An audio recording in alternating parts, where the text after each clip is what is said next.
আসসালামু আলাইকুম। অনেকদিন পর্যন্ত আমাদের পুকুরে জাল টান দেওয়া হয় না, অনেকদিন পর্যন্ত দেখা হয় না আমাদের পুকুরের মাছগুলির কি অবস্থা। তো আজকে বাধ্য হয়ে আমাদের এই কাজটা করতে হচ্ছে, অর্থাৎ পুকুরে জাল টান দিয়ে আমাদেরকে দেখতে হচ্ছে মাছগুলির কি অবস্থা। গত 2 দিন যাবত আমাদের পুকুরে 2-4টা করে মাছ মরতে শুরু করে এবং সেই মাছগুলি ভেসে ওঠে। মাছগুলির সাইজ অনেক বড় বড় হওয়ার কারণে আমাদেরকে বাধ্য হয়ে আজকে জাল টান দিতে হবে এবং এই পুকুরে আমরা আগেরবার এক ধরনের ওষুধ দিয়েছিলাম, আজকেও সেই ওষুধ দিব। এখন যেহেতু শীত প্রায় আস্তে আস্তে শেষের দিকে চলে যাচ্ছে, পানিও আস্তে আস্তে কমে যাচ্ছে। এই পানি কমার কারণে পুকুরে এক ধরনের গ্যাস তৈরি হয়েছে, এর পাশাপাশি অক্সিজেনেরও ঘাটতি দেখা দিয়েছে। তাই আজকে আমরা পুকুরে মাছ টান দিব এবং মাছ দেখবো কত বড় হয়েছে। এর পাশাপাশি আমরা পুকুরে ওষুধ দিব, এর পাশাপাশি মূলত আমরা পুকুরে পানি দিয়ে ভরে দেবো যাতে করে মাছের অক্সিজেনের কোনো ঘাটতি না থাকে। আর তো প্রথমেই আমরা আংশিকভাবে পুকুরে জাল টান দিয়েছি, পরিপূর্ণভাবে দেইনি। এর কারণ হচ্ছে পুরো মাছ আমরা একসাথে উঠাতে পারবো না, যে কারণে আমরা অর্ধেক বা হালকা করে ভাষা একটা খেউ দিয়েছি, যে পরিমাণ মাছ উঠবে আর বাকিটা নিচ থেকে যাতে গ্যাস উঠে যায় এই কারণে দেওয়া হয়েছে। তো মাশাআল্লাহ যে হালকা খেউটা আমরা দিয়েছি তাতে যে পরিমাণ মাছ উঠেছে এটাই টেনে উঠাতে আমাদের কষ্ট হচ্ছিল। আর এক একটা মাছের ওজন প্রায় 2 কেজি, 2.5 কেজি, কোনোটা 3 কেজি, 4 কেজি পর্যন্ত হয়ে গিয়েছে,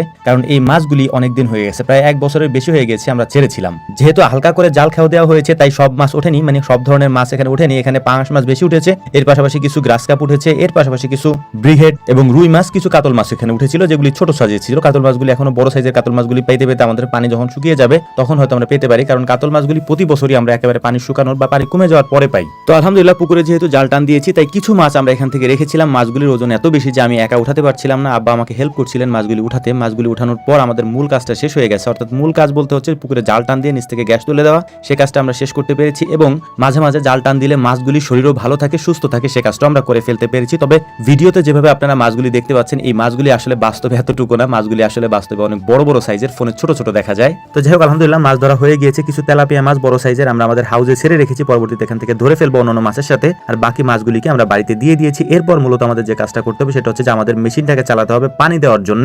বর্ষার সিজনের আগে এই মেশিনটাকে আমরা চালিয়েছিলাম পুকুরে পানি দেওয়ার জন্য, এরপর আর আমাদের প্রয়োজন পড়ে নাই, কারণ পানি পুকুরে ছিল। এখন অনেকদিন পর্যন্ত যেহেতু মেশিনটা চালানো হয়নি তাই এই মেশিনটা চালাতে আমাদের অনেক বেশি কষ্ট করতে হচ্ছিল। তারপর আগুন দিয়ে শীতের দিন যেহেতু মেশিনটাকে একটু গরম করে তারপর স্টার্ট করতে হচ্ছিল আর কি।